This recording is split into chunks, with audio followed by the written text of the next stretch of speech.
Hi, I'm Dr. Montagna, continuing to talk on Lyme disease. This section is going to be a bit on the healing process.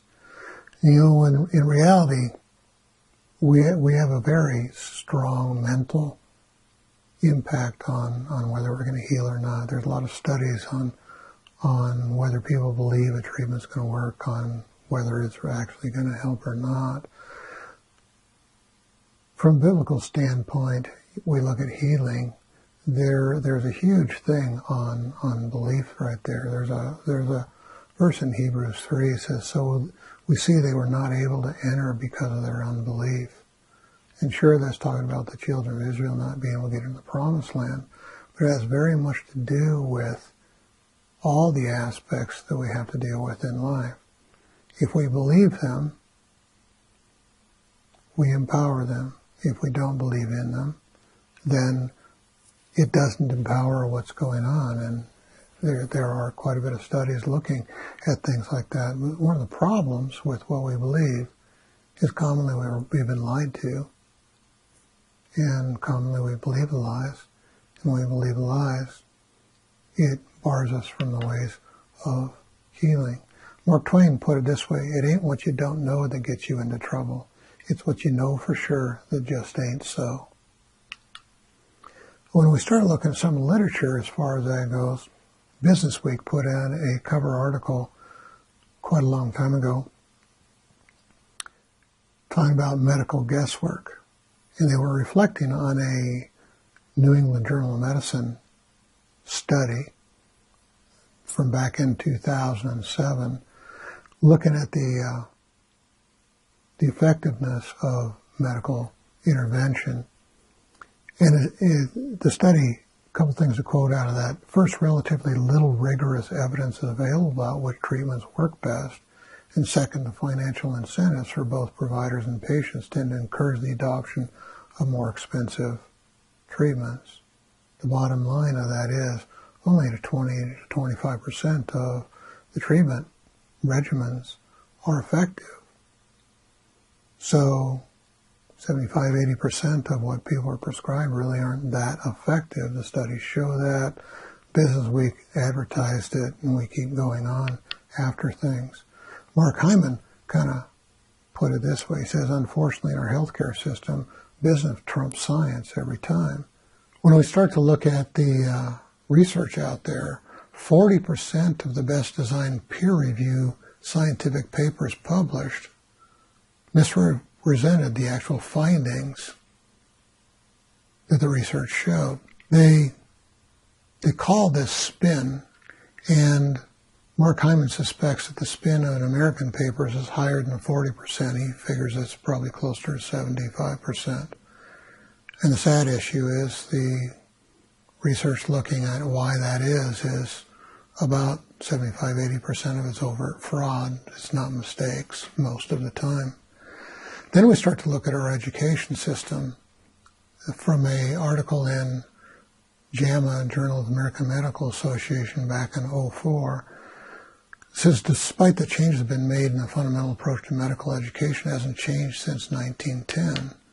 And it goes on to talk about how it should prepare their students for what they'll face in their future practice, which is chronic disease, but that's not happening.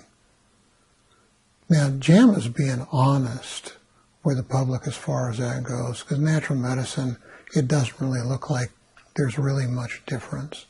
A lot of the natural medicine colleges, a lot of the natural medicine approaches to things, they're trying to be medical doctors, following the same type of thing, and very, very little study is put into chronic disease. There's a real reason why that is. It takes a lot more mental capacity to be able to approach things from a chronic disease standpoint than it does from an acute. But the studies don't prove out that an acute approach works in the chronic disease at all. And that's where most people are getting their care addressed, is from an acute approach, thinking that's going to work in a chronic model, but it doesn't. When we look at medical doctors, When we look at death rates in our country, heart rate is number one, cancers are number two, heart disease is typically a little over 600,000 a year in the U.S. of A. Cancers close to 600,000, just a little bit below that. The medical doctors are number three. It depends on which journal you look at as far as their stats go. JAMA, they put in their print about 245,000 a year. But when we start to look at other groups that have looked at that through the British Medical Journal, which is every bit as prestigious as the American one, they looked at the same studies that JAMA looked at, and they said, no, your figures are wrong. If the rates applied to all registered U.S. hospital admissions in 2013, it translates to over 400,000 deaths a year. There's other less reputable journals that say it's closer to 550,000. So it's a lot more than what it should be, and it lets us know there's a big problem in the industry. When we look at Time magazine, it did a cover article on the secret killer, which is called inflammation. Inflammation is a huge aspect in chronic disease. There's several causes of inflammation: trauma, toxicity, chronic stress, infection, nutrient insufficiency. With chronic disease, most, if not all of these, are commonly going on in a person all at the same time. You can't just try and address one of them.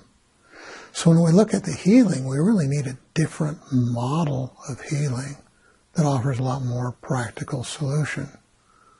With that, we're going to find out that we need a different model for our whole approach to evaluating people, because the acute model that we have is inadequate for the chronic disease model that's so common in Lyme disease.